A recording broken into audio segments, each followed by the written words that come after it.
Before we begin the story, don't forget to like the video and tell us where you watched it in the comments.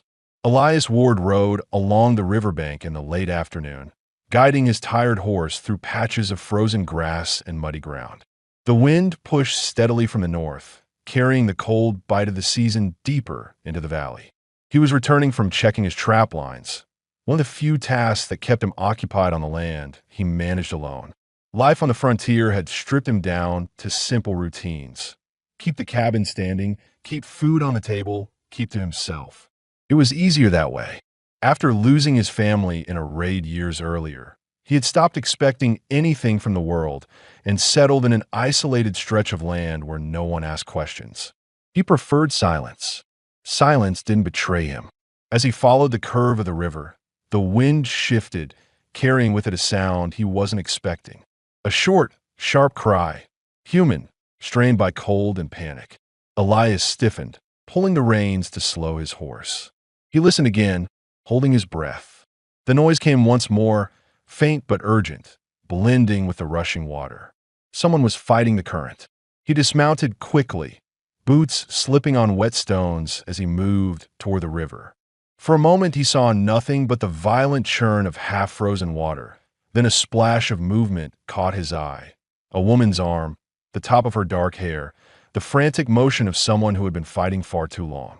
She was being dragged downstream, her body hitting submerged rocks as she tried to keep her face above water. Elias felt his pulse spike, a sudden burst of adrenaline tightening his chest. This wasn't the kind of trouble he normally stepped into. But walking away was impossible. He had seen people drown before. He knew how quickly the river could claim a life. His mind moved fast. He stripped off his coat, tossed his gloves aside, and stepped into the freezing water before fear could talk him out of it. The cold hit him like a hard blow. His muscles tensed instantly, but he pushed forward, using the force of the current to reach her. She went under right as he got close, her hands slipping beneath the surface. Elias lunged deeper, grabbed her arm, and pulled with everything he had. Her body was heavy with soaked deerskin clothing, and her breathing was weak. Her eyes flickered open for a second, dark, confused, exhausted. Apache. He didn't pause. Identity didn't matter. She was dying. He hooked an arm around her waist and fought the current, digging his boots into the rocky bottom until he reached the riverbank. Each breath felt sharp inside his chest, but he kept moving, hauling her onto the ground.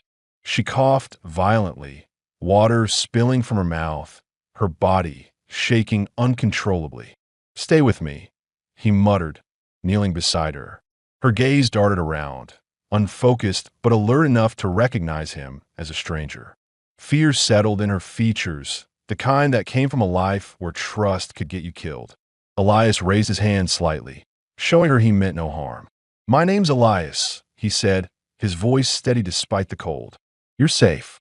I'm taking you out of this wind." She didn't respond. She couldn't.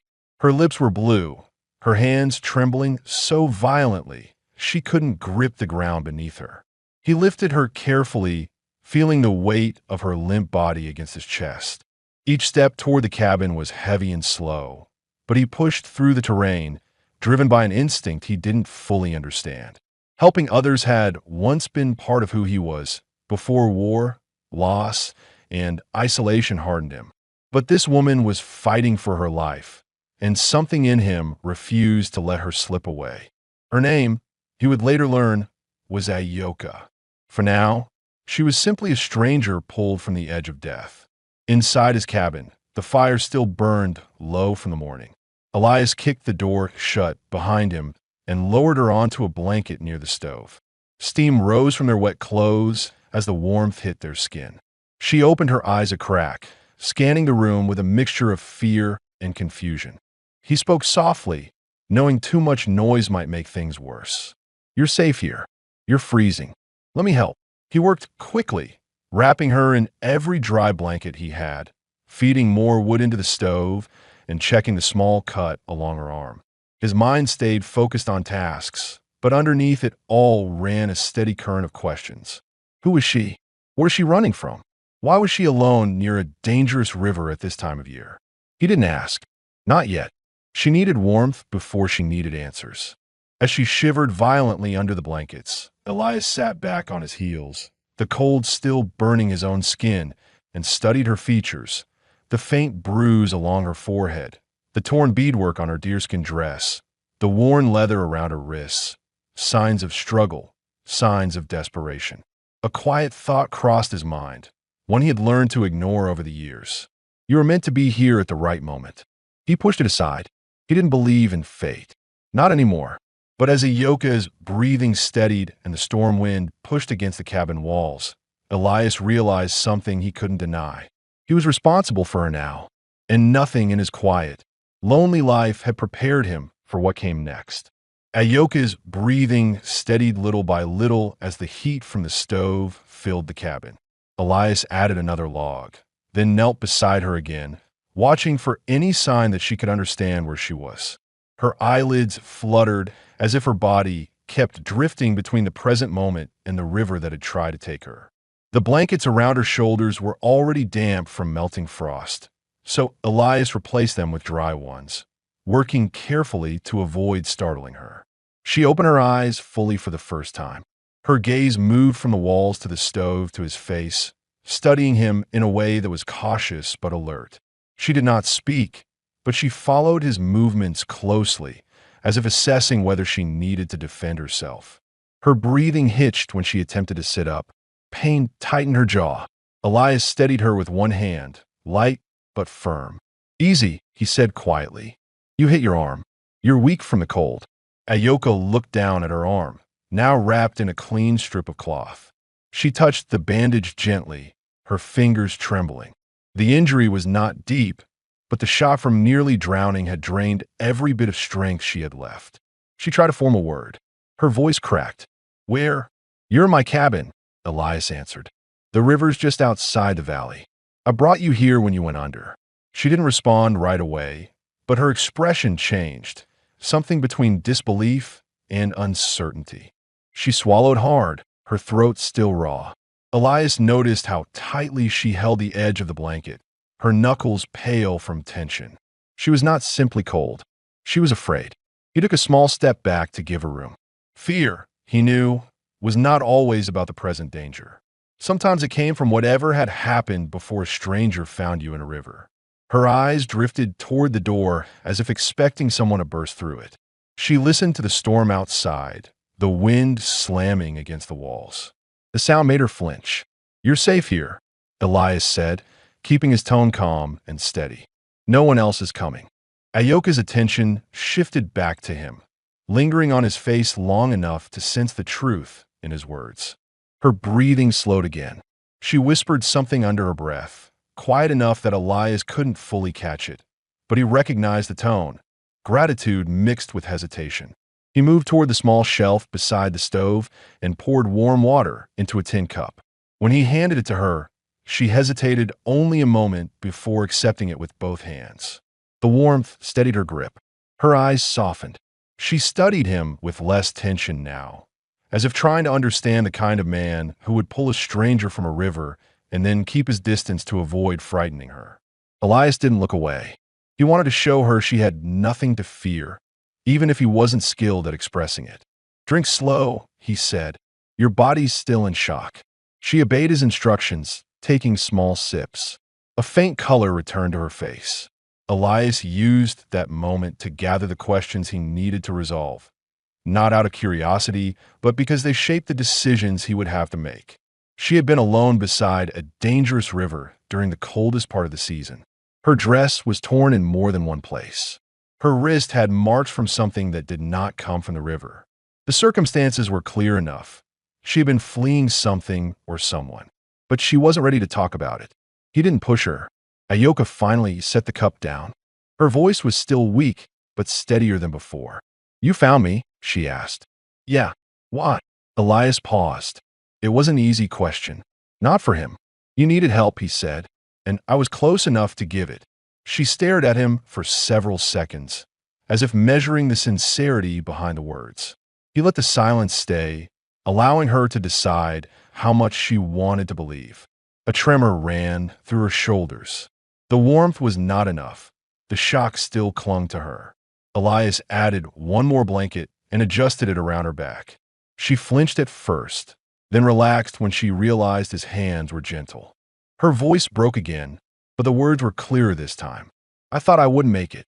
"You almost didn't," Elias said honestly. "But you're here now." The fire snapped loudly, throwing soft light across the room. Ayoka followed the flames with her eyes, grounding herself in the simple rhythm of heat and sound. Elias sat on the chair across from her, close enough to help if she needed it, but far enough not to intimidate her. His own thoughts were sharp despite the calm he projected. A stranger arriving half-drowned in this part of the valley meant trouble nearby. He scanned the room briefly. Rifle in reach, door secured, horse sheltered. If someone had been chasing her, there was no telling whether they were still in the area. For now, the storm was the only barrier between the cabin and the outside world, and he would use it. Ayoka pressed her hand against her forehead, wincing as the bruise beneath her hairline throbbed. Elias noted the gesture. She had been struck, not simply thrown by the river. Her eyes lifted again. "What do you want from me?" she asked.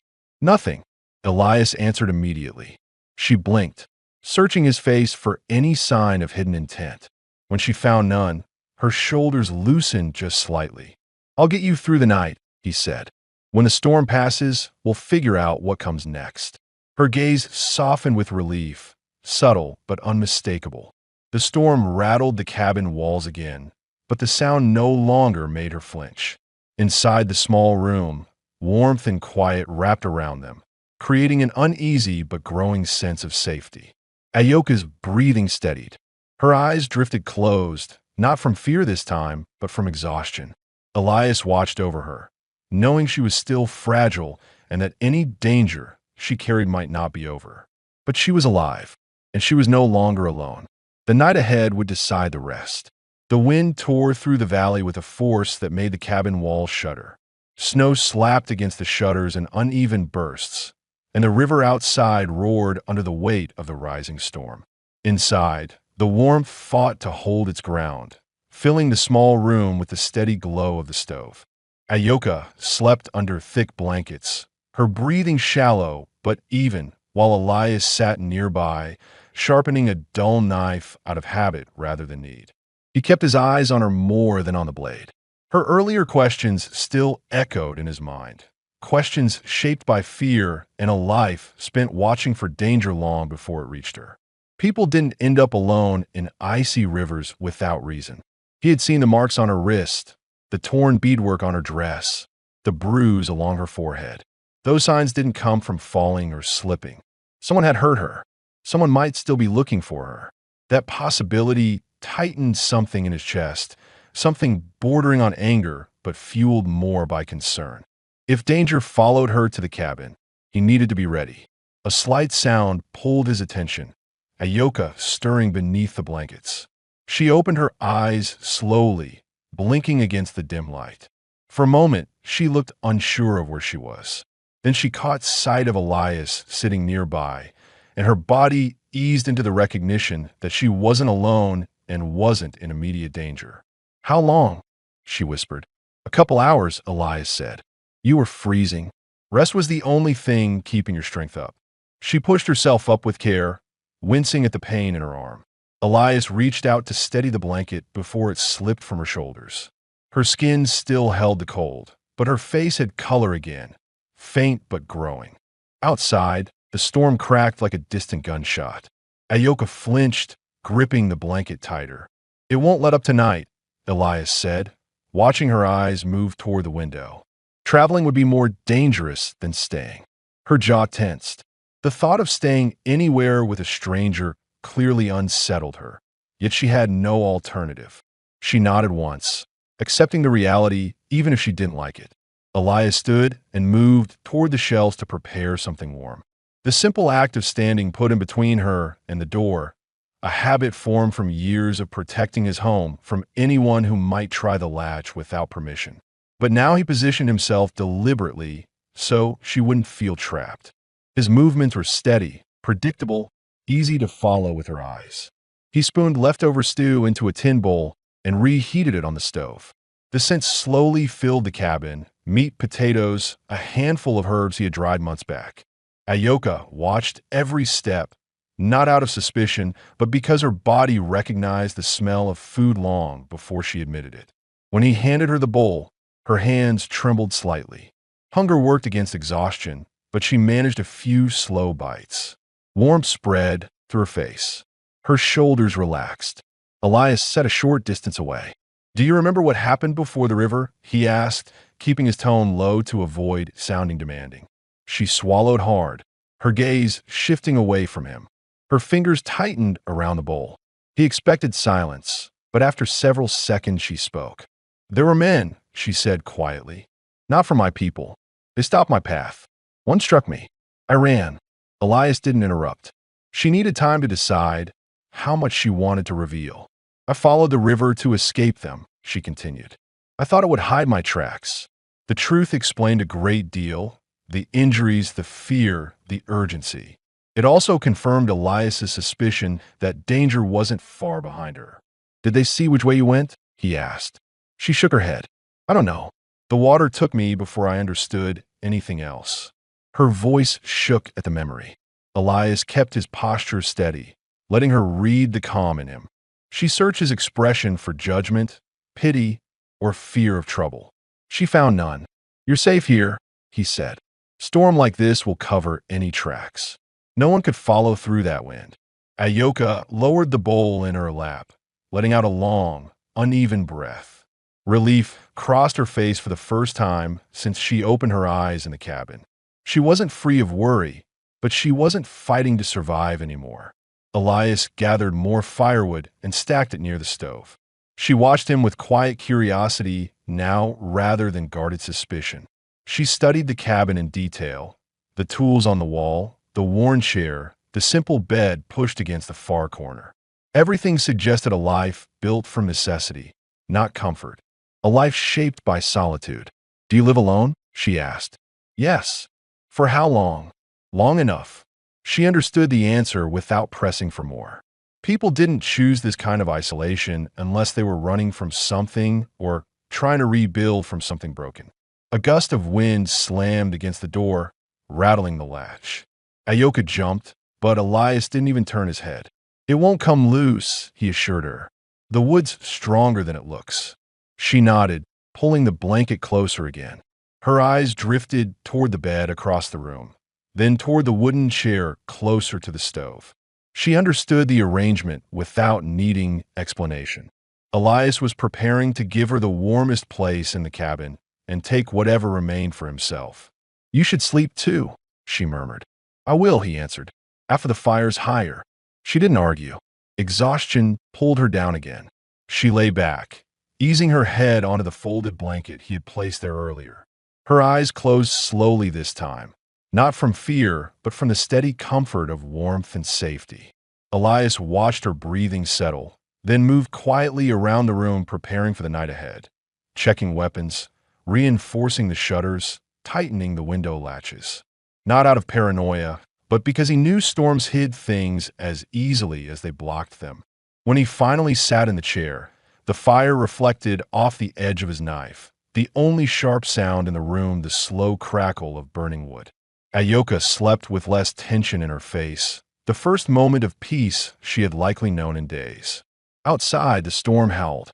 Inside, the cabin held steady. And for the first time in a long while, Elias felt the shift of a responsibility he had not expected, one that anchored him more firmly than the land he lived on. The fire dimmed to a low orange glow by the time the storm reached its strongest point. Wind pushed against the cabin with the weight of a moving wall, each gust rolling across the valley with a deep, steady force. Elias sat awake in the wooden chair, his arms resting on his knees, his eyes fixed on the small window as flakes of snow hit the glass in rapid bursts. Ayoka slept only a few feet away, curled beneath layers of blankets, her breathing quiet and even. He listened to the rise and fall of the storm, trying to judge how long it would last. Travel would be impossible until daylight, maybe longer. He considered the tracks that had led her to the river, tracks the storm was now burying beneath fresh snow. If anyone had followed her into the valley, their trail was gone.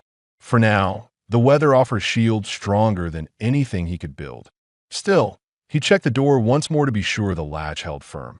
Years of living alone in the frontier taught him that safety depended on small habits, quiet checks, steady routines, never assuming the night would pass without trouble. Ayoka shifted beneath the blankets, letting out a faint sound of discomfort. Elias looked over quickly, her brow furrowed with pain, and her breathing hitched as if she were returning to the memory of whatever had driven her into the river. He moved closer, lifting one edge of the blanket just enough to check the bandage on her arm. The wound was no longer bleeding, but the skin around it remained swollen. He laid the blanket back quietly, careful not to wake her. But her eyes opened anyway, reacting to the small change in warmth. "You're all right," he said softly, "just checking the bandage." She blinked several times, adjusting to the dim light. The tension in her shoulders eased when she recognized him. Her gaze moved around the cabin, then settled on the window where shadows from the fire flickered against the wall. "The storm," she whispered. "It's not stopping tonight," Elias said. "You'll need to stay until morning." She accepted the reality with a nod, though her body remained tense under the blankets. Trust came slowly. Elias didn't expect more than the cautious calm she managed now. Her voice was quiet when she spoke again. "I didn't mean to bring trouble to your home." "You didn't," Elias answered. "You were alone and hurt. That's enough reason to help." Ayoka studied him, searching for any sign that he resented her presence. Instead, she found a man who kept his emotions carefully contained, but whose actions never wavered from steady, grounded care. The wind struck the cabin again, shaking snow from the roof. Ayoka flinched. Elias noticed the reaction and shifted the chair a little closer to her, not touching her, but making sure she wasn't facing the noise alone. It calmed her breathing slightly. She pulled the blanket tighter around her shoulders. "I couldn't see them anymore," she said quietly. "The men. When I ran, I didn't look back." Elias listened without pushing for more. Her voice carried relief that they hadn't followed, but also fear that they might still be somewhere out there. She continued speaking, choosing her words carefully. "They were angry, not because of anything I did. They wanted something I didn't have. I didn't stay long enough to understand their reason." Elias's jaw tightened. A senseless attack meant a greater danger. Men who acted without cause rarely stopped after one attempt. He needed to know more detail. "Were they traveling fast or hunting slow?" he asked gently. Ayoka shook her head. "Fast, like they had urgency." That answered the question. They wouldn't linger in the storm. They had been moving with purpose, not patrolling or scouting. Whatever they wanted, they weren't staying long enough to search the entire valley. The information eased one of the questions lingering in Elias's mind. But another remained. Why Ayoka had been alone in the first place. She sensed the unspoken question and addressed it without waiting. "I was trying to reach my people," she said. "I left my camp at sunrise. I was supposed to return before dark." A pause followed, small but heavy. "They don't know what happened to me." Elias nodded. "The storm would hide you from anyone trying to follow. They'll search when it clears." She lowered her eyes, absorbing the reassurance. She was strong, cautious, deliberate, traits that kept people alive in the frontier. That strength had momentarily faltered at the river, but now that her body was warm and her breath steady, she regained a quiet presence that told him she wasn't someone who broke easily. Elias added more wood to the stove, raising the heat in the cabin. Ayoka watched the sparks climb up the chimney. The fire's glow reflected in her eyes, softening the sharpness of her fear. "You should sleep again," Elias said. She hesitated. "And you?" "I'll rest in the chair," he said. "I'm used to it."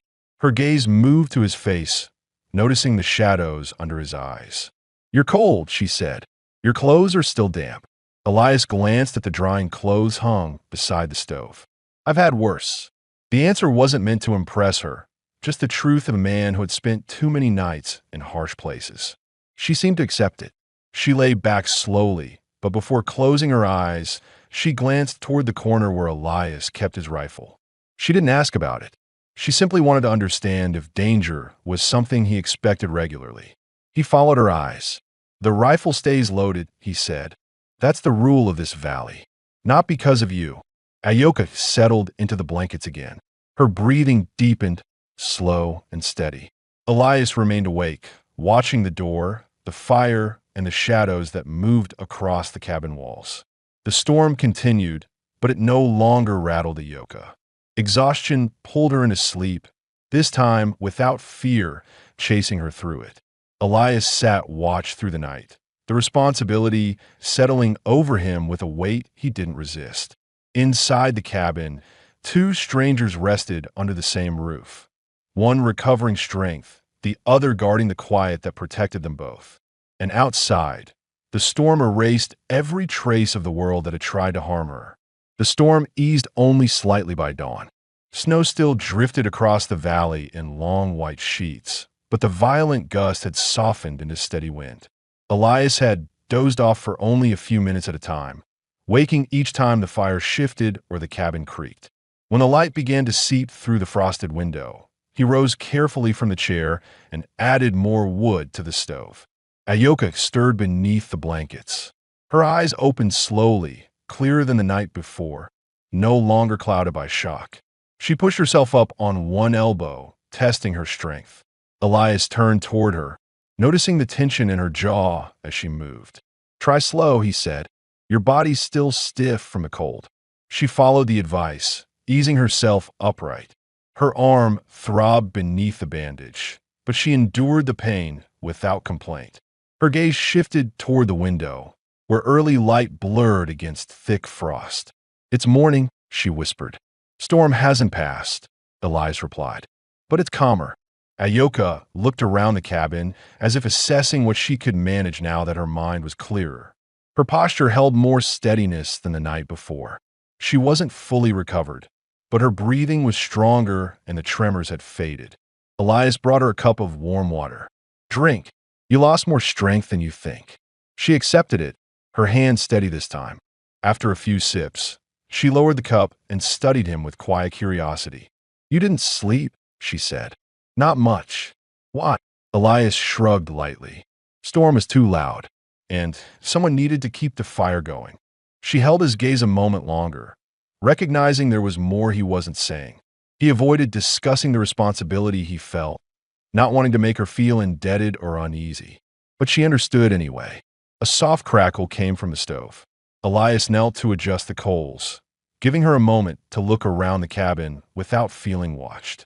She examined the tools hung on the wall, the neatly folded clothes near the bed, the stacked firewood, the saddlebags by the door. Every detail confirmed that he lived simply, but with precision. He didn't waste, didn't decorate, didn't keep anything he didn't need. A man surviving the land rather than inviting it. Ayoka turned her eyes back to him. "You said you've lived here a long time." "I have."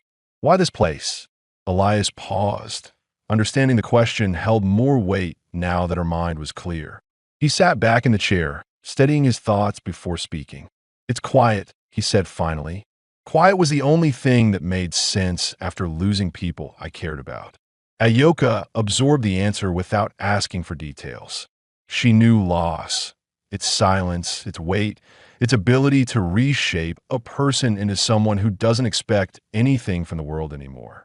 Understanding passed between them in a way that didn't need further explanation. She then asked the question that lingered inside her since she first opened her eyes in the cabin. "Are you alone by choice?" Elias hesitated, but not from discomfort. He considered the truth carefully. "At first, I thought distance would spare me from more grief," he said. "Later, I learned I didn't know how to return to anything else." Ayoka lowered her gaze, tracing the rim of the tin cup with her thumb. She wasn't afraid to hear the truth. She simply related to it. Her life had also shifted into constant movement, threats, and caution. She understood how a person could drift into isolation without planning to. She set the cup aside. "I left my people because I thought the path was safe. I wanted to reach a trading camp before evening. But the men," she stopped, steadying her breath. "They weren't from any tribe near here. They carried rifles. They blocked the road and tried to pull me down from my horse." Elias felt the familiar tension return to his shoulders. "Did they say anything?" "No. Only reach for me. One grabbed my arm. I fought. I broke free. Her hand brushed the bruise on her forehead. I ran until I couldn't see them. The missing pieces became clearer. Why she had been alone near the river, why her clothing was torn, why she looked over her shoulder every time the cabin creaked. She had not simply fled danger. She had fought it before the river forced the rest of the night upon her. She lifted her eyes again. You think they'll come here? No, Elias said firmly. They were moving quickly. They weren't searching the valley. And now the storm's hiding everything. His certainty eased the fear she tried to hide. She relaxed into the blankets with a slow breath. He stood and prepared a small meal. Bread warmed near the fire, dried meat softened in broth. When he placed the bowl in her hands, she accepted it without hesitation this time. Hunger pushed past everything else, and the food helped steady her strength. Her eyes lifted as she ate. Thank you. Elias didn't reply with words. He simply nodded once, which she recognized as his way of acknowledging that he didn't expect thanks. A long pause settled between them, but it wasn't tense. It was quiet, shaped by two people trying to understand the edges of each other's worlds. Ayoka lifted her head again. You saved me. That is not a small thing. You were in the river, Elias said. Anyone would have done the same. She studied him closely. Not anyone. He didn't argue. He let the silence fill the space again, but this time it carried mutual respect rather than uncertainty. The wind eased outside, dropping into a steady whisper that brushed against the cabin walls. Ayoka looked toward the window once more. When the storm clears, she said softly, I need to find my people. We'll look for tracks when the light's better, Elias replied. I'll guide you as far as the valley edge. You'll help me reach them? Yes. Something shifted in her eyes, a mixture of relief and a quiet gratitude she didn't yet know how to express. Elias didn't push her to. She rested against the wall of blankets, warmed by the fire and steadied by food. Her breathing slowed again, but not with exhaustion, with clarity. For the first time since she arrived, she looked at the small cabin not as a place she was trapped, but as a shelter in which she could catch her breath long enough to continue. Elias returned to the chair, keeping watch over the fading storm. Ayoka rested in the warmth she had not expected to survive to see. And between them, an unspoken understanding settled into the quiet, a fragile connection built from survival, honesty, and the slow rebuilding of trust. The morning passed slowly as the storm weakened, leaving behind thick drifts of snow that covered the valley in uneven layers. The wind had settled into a calmer rhythm, but the cold remained sharp. Elias stepped outside for a moment, testing the ground, scanning the tree line, checking for anything unusual. His boots sank deep into the snow, and the landscape around the cabin looked untouched.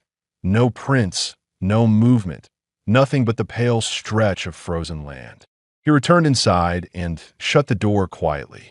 Ayoka sat up as he entered, her posture straighter than before, the color returning to her cheeks. She pulled the blanket around her shoulders, but no longer clung to it out of fear. She watched him with alertness, sensing something in his expression even before he spoke. It's clear enough to move around, Elias said, but the snow is deep. It'll slow anyone who tries to approach. Ayoka nodded, absorbing the information carefully. She studied his face, searching for anything he wasn't saying. Elias didn't hide concerns well. He simply held them behind a steady manner. She could sense that he had seen something that made him cautious, even if he hadn't said it aloud. Did you find tracks? She asked. No, Elias answered. Storm covered everything. That's good. It means you weren't followed. Ayoka lowered her eyes briefly in relief. The idea that the men might return had lingered in her thoughts all night. Hearing they had no trail to follow allowed her lungs to fill more freely. Elias moved toward the stove and began preparing the morning fire. As he worked, Ayoka watched the way he shifted his weight when he bent down. His right leg was stiff, something she hadn't noticed clearly the night before. You're injured, she said quietly. Old wound, Elias replied. It acts up in the cold. She tilted her head slightly. From a fight. From the past, he said, not elaborating. She didn't push, but she understood. People didn't live alone in the frontier without carrying old wounds, physical or otherwise. The cabin warmed again, and Ayoka tried standing for the first time since the rescue.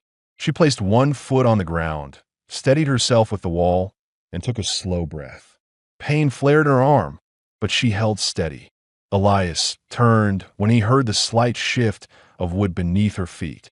"Careful," he said, stepping closer. "You're still weak." "I need to move," Ayoka replied.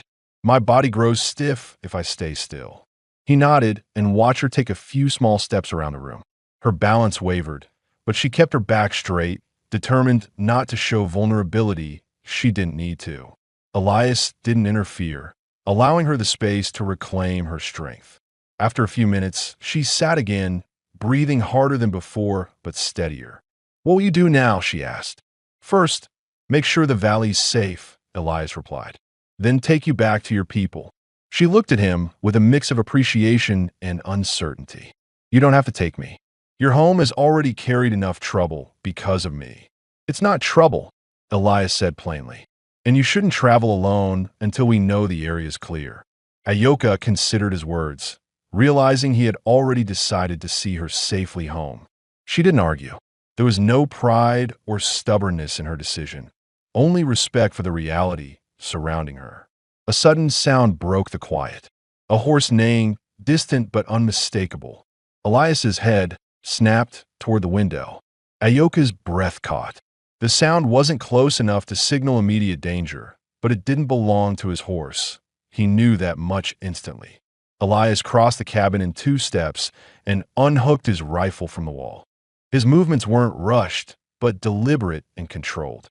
Ayoka rose to her feet, ignoring the pain in her arm, her eyes fixed on the door. "Stay behind the stove," Elias said quietly. She obeyed without hesitation. Her body pressed against the wall, alert and ready. He cracked the shutter open just enough to see outside. For several long seconds, he remained still, studying the tree line and the snow-covered ridge. Then he relaxed slightly and lowered the rifle. "It's all right," he said. "Just a stray horse. No rider. Looks like it wandered off in the storm." Ayoka exhaled, tension draining from her shoulders. The fear had risen too quickly, a reminder of how near danger felt even when it wasn't there. "Are you sure it's alone?" she asked. "Yes," Elias said. "If someone were nearby, I'd see tracks." She stepped out from behind the stove, steadying her breath. "Storms saved me twice," she murmured. Elias didn't disagree. He moved to the table and began preparing gear, checking his saddlebags, laying out fresh bandages, sharpening a small knife. Ayoka watched him, recognizing the silent message. He was preparing for a day that might challenge both of them. "Why are you helping me?" she asked suddenly, the question finally surfacing now that the danger had been acknowledged. Elias paused, but didn't look up yet. He considered the truth, not the easy version, not the polite version. "Because you needed someone," he said, "and I know what it feels like when there's no one." Ayoka's throat tightened at the honesty in his voice. She lowered her gaze, touched by a sincerity she rarely encountered. "You're not as alone as you believe," she said softly. Elias didn't respond. He simply finished preparing the gear and set it aside. The wind outside settled into a slow rhythm, no longer rattling the cabin.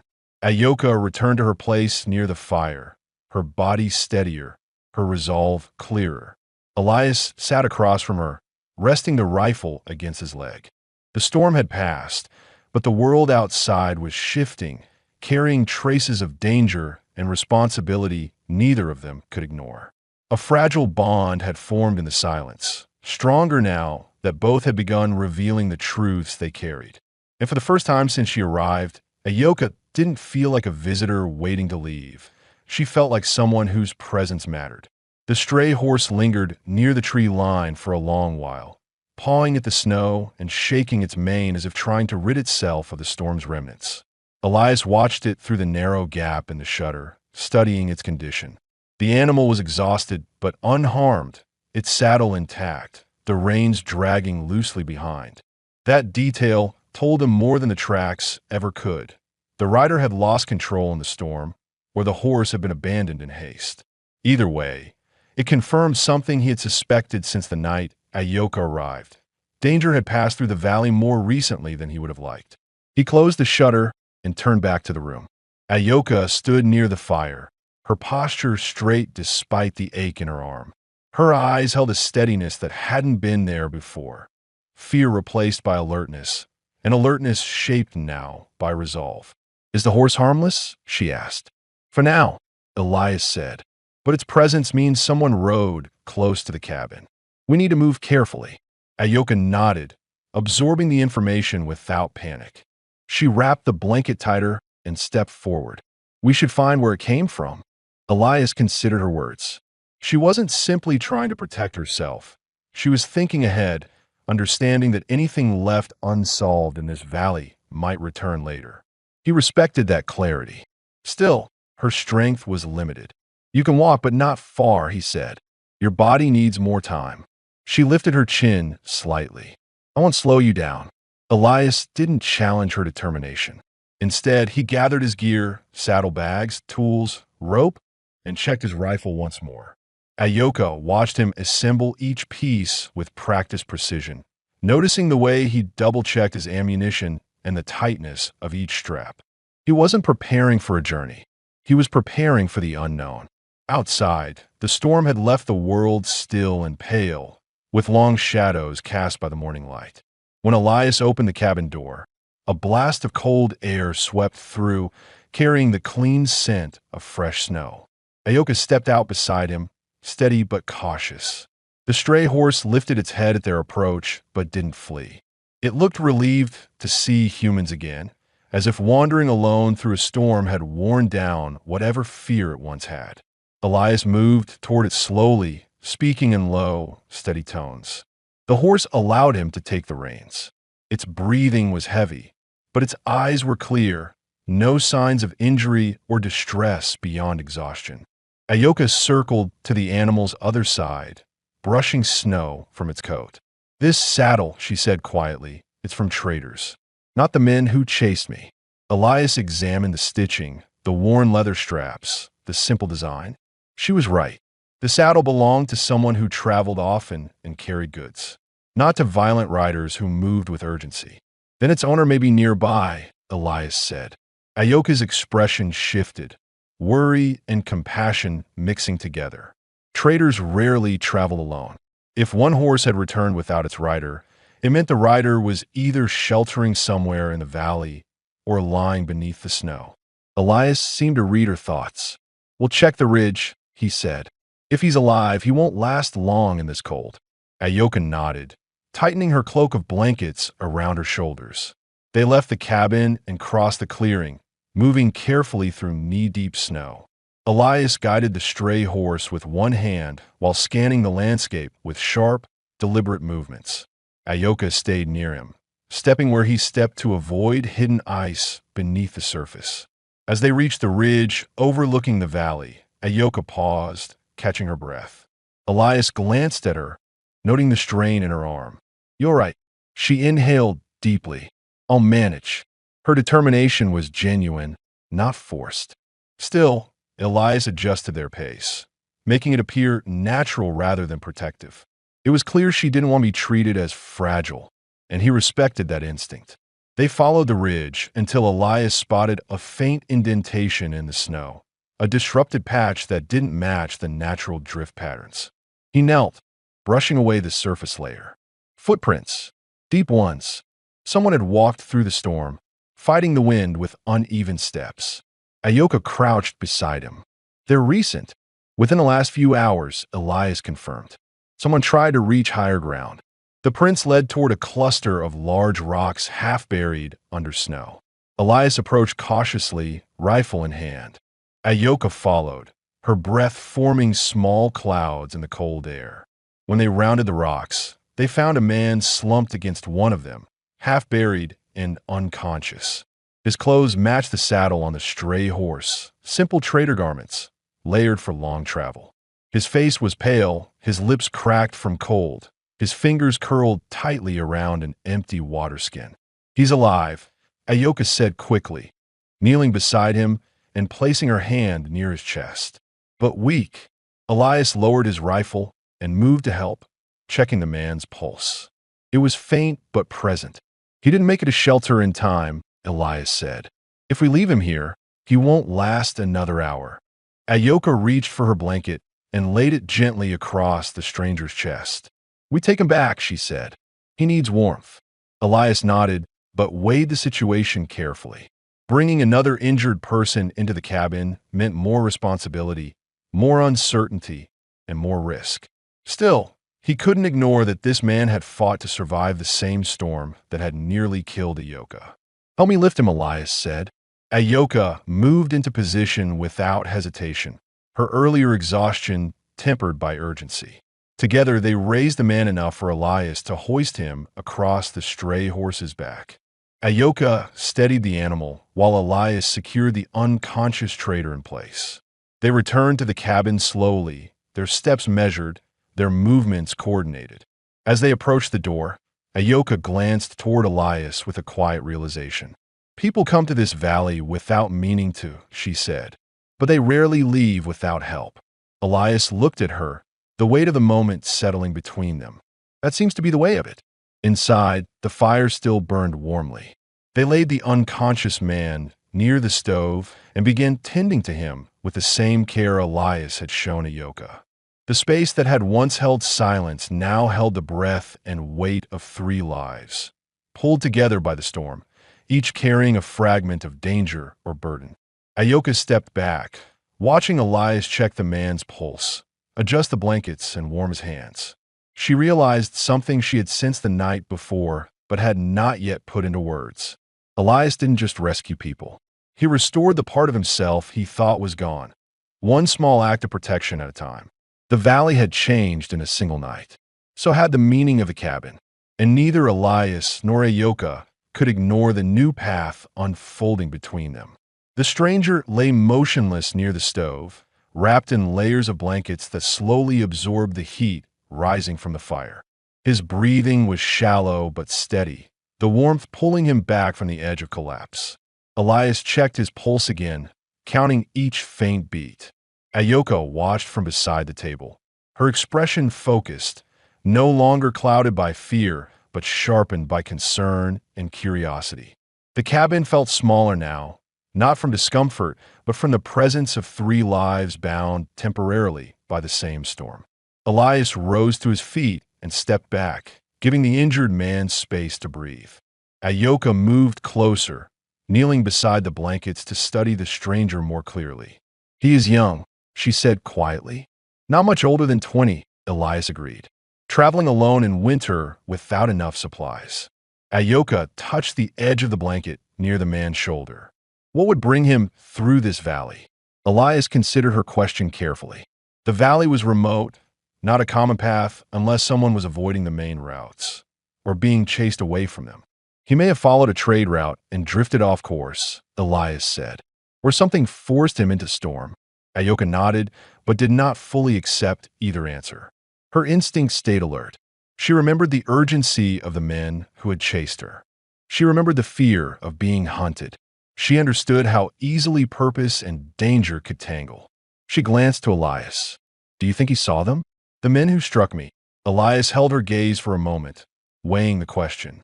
She needed assurance, not empty comfort. "It's possible," he said honestly, "but nothing on him looks like he was attacked. No bruises, no blood, no torn clothing. If he faced trouble, it wasn't recent." Ayoka accepted this, though her concern lingered. She rose from the floor and wrapped her blanket around her shoulders. The rest had restored some of her strength, but the injury in her arm still pulsed with a steady ache. Elias noticed how she favored her uninjured side. "Sit," he said gently. "I'll check the bandage." She resisted for a heartbeat, then allowed him to guide her toward the chair. He unwrapped the cloth carefully, inspecting the wound. The swelling had gone down, the edges were cleaner. Her skin warmed under the stove's heat, and her breathing stayed calm as he cleaned the cut and applied a fresh wrapping. "You heal quickly," Elias said. "I've had worse," Ayoka replied, though her eyes softened at the quiet care he gave. Outside, the wind shifted direction, carrying a faint echo through the valley. Elias paused and listened. The sound was distant but familiar, the creak of ice shifting beneath the riverbank. No voices, no horses, no sign of approaching danger. Ayoka followed his gaze toward the window. "You keep listening," she said, "even when you pretend not to." "It's habit," Elias replied. "This land punishes anyone who stops paying attention." She studied him with renewed understanding. How he moved, how he watched, how he prepared without announcing it. He wasn't guarding only himself anymore. He was guarding the cabin, the stranger on the floor, and her. The unconscious man stirred suddenly, his eyelids fluttering as if fighting to pull himself fully into awareness. Ayoka stepped closer instinctively. Elias crouched beside the man, placing a steady hand on his shoulder. "You're safe," Elias said. "You're inside, out of the storm." The trader's breathing quickened before he finally opened his eyes. Confusion washed over his face as he scanned the cabin, then fixed on Elias, then on Ayoka. His voice came out hoarse and weak. Where am I?"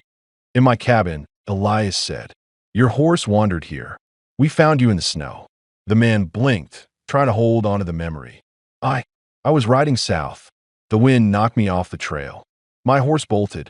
He looked down at the blankets, at his stiff fingers, at the melting snow around him.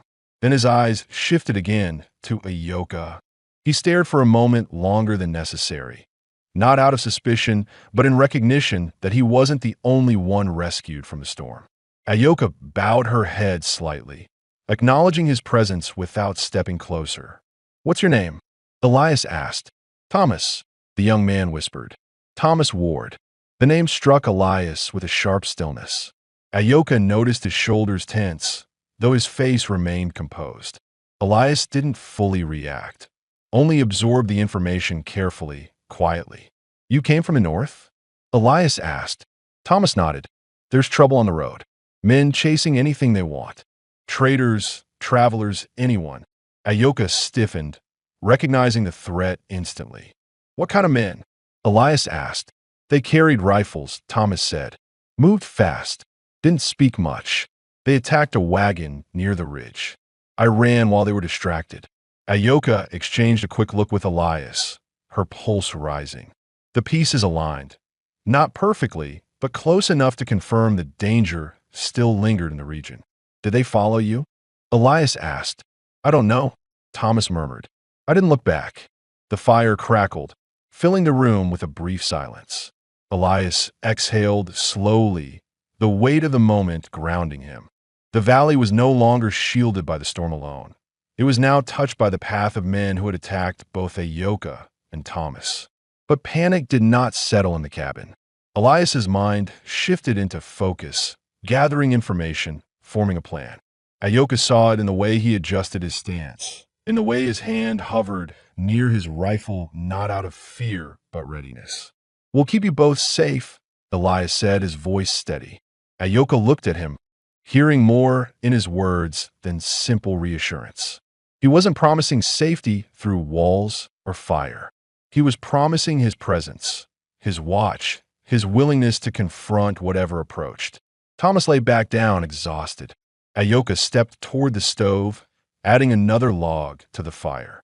Elias watched her move, noticing how naturally she began to share the space, how her actions shifted from survival to cooperation. The cabin, once a place of solitude, had become a shelter layered with responsibility, trust, and unspoken reliance. Outside, the valley fell quiet again, too quiet.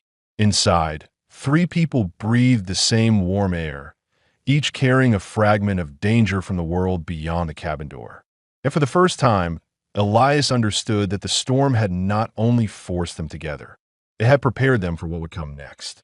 Thomas drifted in and out of sleep while the fire worked steadily to warm his frozen limbs. Ayoka remained near the stove, her eyes moving between the injured trader and Elias, who paced the short length of the cabin with a measured, controlled focus. The pieces of a new threat had settled clearly in his mind. Ayoka's attackers and the men Thomas described were likely the same group. Their movements were too swift, too aggressive, and too careless to be anything but dangerous. But the storm had changed the land. The snow had buried tracks, slowed movement, and muffled sound. If the men were still in the valley, they would have left signs by now. The fact that none appeared meant they had either passed through entirely or were further south, searching for other victims. Ayoka watched Elias stop near the window, his hand resting lightly against the shutter. He didn't lift it. He just listened to the wind, the occasional crack of settling ice, and the stillness that followed. "You think they're close," she said. "I think they move fast," Elias answered. "And fast riders don't stay long in one place." Ayoka approached, the blanket brushing against the wooden floor. "They hurt me without reason. They attacked Thomas's wagon. Why do they travel at all if they want nothing but trouble?" Elias considered her question. "Some men cause harm because they can, because no one stands in their way." Her brows tightened slightly. "And if they come this way again, then I stand in their way." Ayoka looked at him for a long moment, absorbing the steady conviction in his voice. He didn't speak loudly or with bravado. He spoke with the clarity of someone who had lived through violence and knew exactly what he was capable of when necessary. Thomas stirred again, groaning as he tried to sit up. Ayoka went to his side and helped him lean against the wall. He blinked several times, still trying to shake the fog from his mind. How long was I out?" he asked. "A few hours," Elias said. "You're safe here until you can stand." Thomas swallowed hard, then looked at Ayoka. Recognition lit in his eyes, not of her identity, but of shared danger. "You saw them too," he said. Ayoka nodded. "They chased me. They struck me. They would not have stopped if I hadn't escaped." "Then they're still moving south," Thomas murmured. "They weren't after goods. They were looking for people traveling alone." Elias listened in silence, letting the information fall into place. The men weren't scouts. They weren't raiders. They were opportunists roaming without restraint, taking what they wanted and leaving destruction behind. They didn't linger because their purpose was simple: strike, take, disappear. But their path had crossed the valley, and that alone made them a threat. "We should leave before they circle back," Thomas said weakly. "You're not riding anywhere," Elias replied. "Not until you can walk without falling." Thomas didn't argue. He understood his condition well enough. Ayoka wrapped another blanket around his shoulders, then stepped back toward the center of the room. Elias turned from the window and faced them both. "When the storm clears, we'll move," Elias said. "First to Ayoka's people. They need to know what's happening. After that, I'll take Thomas to the next safe crossing." Thomas looked surprised. "You take me all that way?" "Why?" "Because leaving you here alone isn't an option," Elias said simply. Ayoka breathed out slowly, her shoulders relaxing. Despite the danger outside, the path ahead was becoming clear. She shifted closer to the fire, warming her hands. Elias watched her for a moment, noting the strength she had regained and the calm she carried now. She was no longer the terrified woman he had dragged from the river.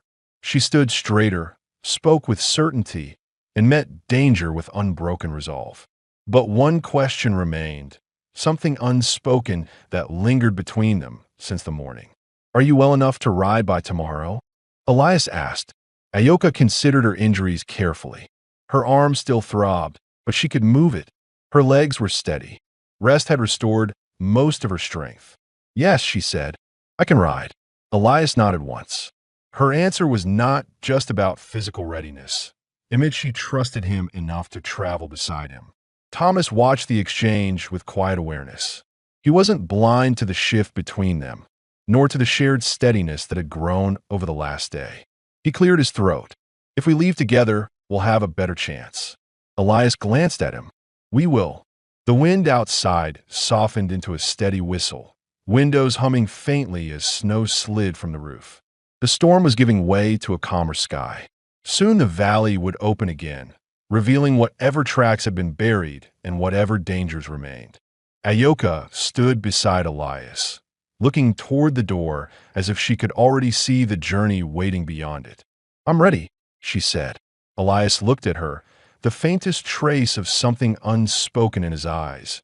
Not doubt, not fear, but a quiet acknowledgement of the bond forming between them. A bond built on survival, trust, and the steady care they had offered each other without expectation. "We leave at first light," Elias said. Ayoka nodded, a calm certainty settling in her expression. Thomas lay back against the wall, closing his eyes with relief. Elias stoked the fire, preparing the cabin for one last night before the path ahead opened. Inside the small wooden walls, the air carried a sense of purpose. Three strangers bound by danger had become a single unit, steady, aligned, ready. When dawn arrived, they would face the world outside together, and whatever waited in the valley would meet a group stronger than the storm that brought them together. Dawn rose over the valley with a pale, steady light, the sky washed clean by the passing storm. The snow had settled into thick layers that glowed faintly under the early sun, and a quiet stillness hung over the land, a calm that felt rare after days filled with tension and survival. Elias stepped outside first, his boots sinking into the snow as he scanned the horizon. No fresh tracks, no movement. The land was empty except for the quiet trail their own preparations were about to carve. Inside the cabin, Ayoka tightened the laces of her deerskin clothing, adjusting the fresh bandage around her arm. She moved with a steadiness that had not been present when Elias first carried her into the room. She had regained her strength, and with it came a quiet determination. She breathed deeply, grounding herself in the reality that she would soon return to her people, not as someone broken or pursued, but as someone who had survived. Thomas sat near the stove, wrapped in blankets, but strong enough to sit upright. His color had returned, though his limbs remained stiff. When Elias re-entered the cabin, Thomas lifted his eyes with a look of gratitude that needed no words. "You'll manage the ride," Elias said, "but we'll keep a slow pace." Thomas nodded. "Slow is fine. I owe you both more than I can say." Ayoka approached him and rested a light hand on his shoulder. "Stay close to us," she said. "The cold may weaken you again." Thomas's expression softened. "I will." Elias packed the final supplies into the saddlebags, making sure they had enough water, dried meat, and blankets for the journey. Ayoka stepped outside while he worked, letting the cold air brush against her skin. She looked toward the distant ridge where her people would be waiting. A sense of relief, layered with anticipation, filled her chest. Elias joined her outside, leading his horse and the trader's recovered horse. Ayoka met his eyes, and for a brief moment, they simply stood together in silence, recognizing the weight of what had passed and what was ahead. "You're ready," Elias said. "I am," Ayoka replied, "and I will show them that I survived." Elias nodded, admiring the calm strength in her voice. "We'll reach them by midday if the snow holds." Thomas emerged slowly from the cabin, leaning slightly on the doorframe for balance before stepping forward. Elias helped him mount his horse, securing the blankets around him. Once the trader was settled, Elias looked to Ayoka. "Take the lead," he said. "You know the land better." Ayoka guided her horse forward, her movements steady even with a lingering ache in her arm. Elias rode beside her, Thomas following just behind. They wove through the valley, the horses moving carefully through the snow. The sun warmed the air just enough to soften the edges of the cold. As they traveled, the silence between Elias and Ayoka held a new shape, no longer fragile or uncertain, but grounded and real. Every so often she glanced toward him, noticing how he scanned the land, how he placed himself between her and any open space that might carry danger. It wasn't a gesture of control. It was protection, offered freely and without expectation. Halfway through the valley, Ayoka slowed her horse and lifted her hand. Elias immediately halted beside her. She scanned the ridge ahead, her eyes sharp and steady. "There," she said quietly. A group of riders appeared on the horizon, emerging from behind a grove of snow-covered trees. Their pace was slow and deliberate. When they reached the clearing, Ayoka recognized the patterns on their clothing, the way their horses were adorned, the familiar shape of the spears carried upright. She exhaled with relief. "My people." Elias saw the tension leave her shoulders. He watched the riders approach, their expressions shifting from caution to recognition as they spotted Ayoka. They called out in their own language, urgency mixed with joy. When they reached her, two women and an older man dismounted immediately, embracing her with trembling hands. "You are alive," one of the women said, her voice tight with emotion. "We searched all night." Ayoka held them close, her forehead resting against the older man's shoulder. "I survived because of him," she said, turning toward Elias. The riders followed her gaze. Their eyes softened, gratitude evident despite the hardened caution of frontier life. Elias dipped his head slightly, acknowledging their thanks without stepping forward or intruding on their reunion. One of the men approached Elias with a firm nod. "You protected one of ours. You will not be forgotten." Elias didn't search for praise, but the sincerity in the man's voice left an unexpected warmth in his chest. Thomas was helped down from his horse by two younger riders, who steadied him and wrapped a fresh blanket around his shoulders. They spoke with him briefly, then assured Elias they would take him to the nearest camp and send word to any traders searching for him. Ayoka approached Elias again, her steps slower this time, not from pain, but from the weight of what she wanted to say. She stood close enough that the others could hear, but her gaze was for Elias alone. "You carried me from the river," she said. "You gave me shelter. You listened when I could not find the right words. I will not forget any of it." Elias felt something shift inside him, a quiet realization that the time spent together had meant more than simple survival. "You're safe now," he said. "That's what matters." Ayoka looked into his eyes, steady and unwavering. "You gave me more than safety." He didn't speak, but he didn't look away. She reached out and touched his hand. Just a brief, warm gesture that carried every unspoken emotion between them. "If you ever come to the ridge," she said softly, "my people will welcome you. And so will I." Elias nodded once, his voice lower than before. "Maybe one day." Ayoka smiled, a small, genuine expression that held no fear, no hesitation. She turned toward her people, who guided her onto a horse and surrounded her with protective calm. Before leaving, she looked back one last time. Elias lifted his hand in a quiet farewell. She returned the gesture, her expression steady, grateful, and warm. As the group rode toward the ridge, Elias remained still, watching until they disappeared behind the trees. Thomas waved weakly as the riders took him to safety. The valley fell quiet again. Elias stood beside his horse, the winter air brushing against him. And for the first time in years, the silence didn't feel empty. It felt peaceful.